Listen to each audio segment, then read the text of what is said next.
वाहेगुरु जी का खालसा, वाहेगुरु जी की फतह।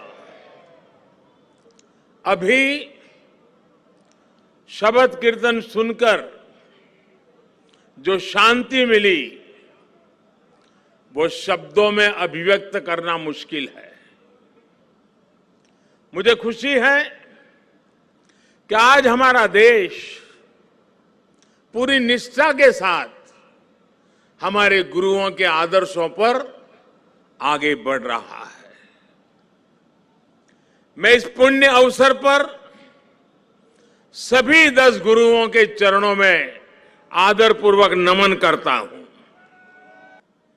जब गुरु तेग बहादुर साहब का जन्म हुआ था तो गुरु पिता ने कहा था, दिन रक्ष संकट हरण, दिन रक्ष संकट हरण, यानी ये बालक एक महान आत्मा है। ये दिन दुखियों की रक्षा करने वाला, संकट को हरने वाला है। इसलिए श्री हरगोविंद साहब ने उनका नाम त्यागमल रखा।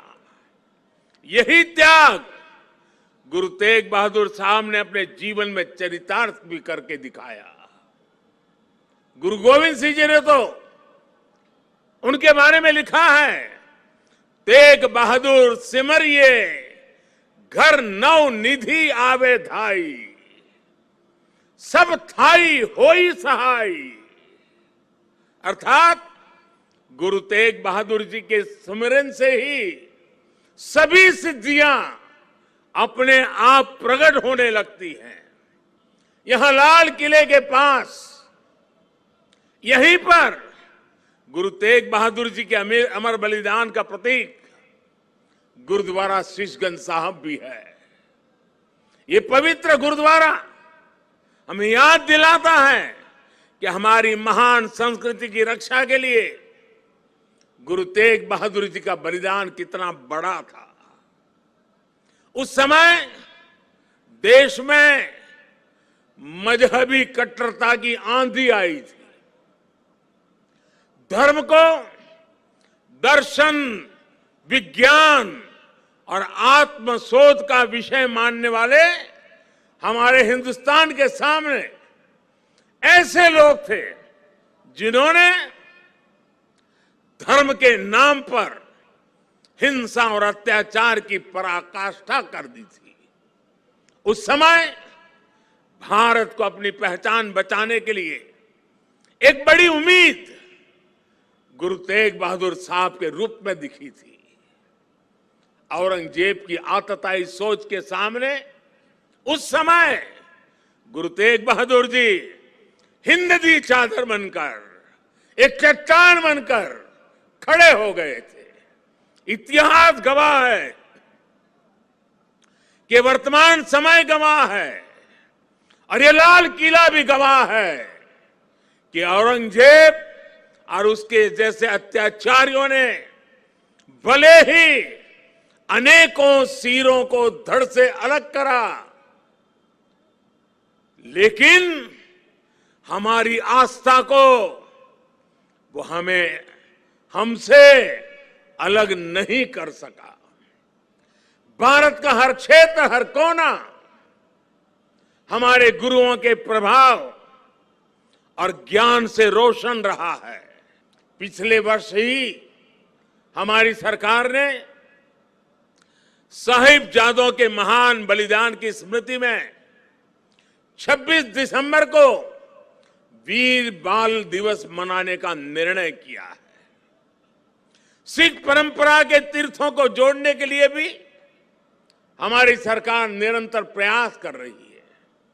जिस करतारपुर साहिब कॉरिडोर की दशकों से प्रतीक्षा की जा रही थी, उसका निर्माण करके हमारी सरकार ने गुरु सेवा के लिए अपनी प्रतिबद्धता दिखाई है। रेल सुविधाओं का आधुनिकीकरण भी किया है। हम स्वदेश दर्शन योजना के जरिए पंजाब में आनंदपुर साहिब और अमृतसर में अमृतसर साहिब समेत सभी प्रमुख स्थानों को जोड़कर एक तीर्थ सर्किट भी बना रहे हैं। उत्तराखंड में हेमकुंड साहब के लिए रोपवे बनाने का काम अभी आगे बढ़ रहा है। जब अफगानिस्तान में संकट पैदा होता है, हमारे पवित्र गुरु ग्रंथ साहब के स्वरूपों को लाने का प्रश्न खड़ा होता है, तो भारत सरकार पूरी ताकत लगा देती है। हम न केवल गुरु ग्रंथ साहब के स्वरूप को पूरे सम्मान के साथ शीर्ष पर रखकर लाते हैं, बल्कि संकट में फंसे अपने सिख भाइयों को भी बचाते हैं। पड़ोसी देशों से आए सिख और अल्पसंख्यक परिवारों को देश की नागरिकता मिलने का रास्ता साफ किया है। साथियों, हमारे गुरु की वाणी है, भय काहू को देत नहीं, भय काहू को देत नहीं, नहीं भय मानत आन, कह नानक सुनी रे मना, ज्ञानी ताही बखानी।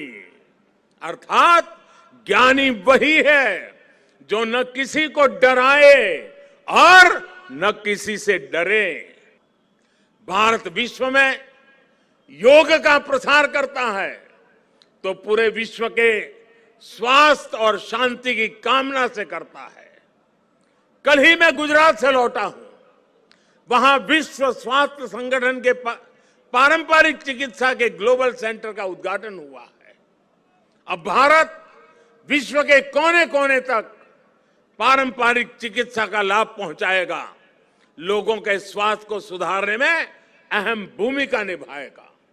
साथियों, आज का भारत वैश्विक द्वंद्वों के बीच भी पूरी स्थिरता के साथ शांति के लिए प्रयास करता है, काम करता है।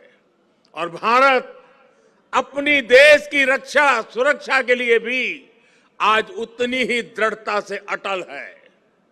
हमारे सामने गुरुओं की दी गई हुई महान सिख परंपरा है।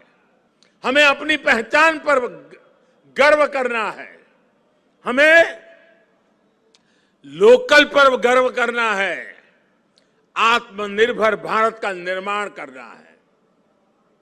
हमें एक ऐसा भारत बनाना है जिसका सामर्थ्य दुनिया देखे, जो दुनिया को नई ऊंचाई पर ले जाए। देश का विकास, देश की तेज प्रगति, ये हम सबका कर्तव्य है। इसके लिए सबके प्रयास की जरूरत है। मुझे पूरा भरोसा है कि गुरुओं के आशीर्वाद से भारत अपने गौरव के शिखर तक पहुंचेगा।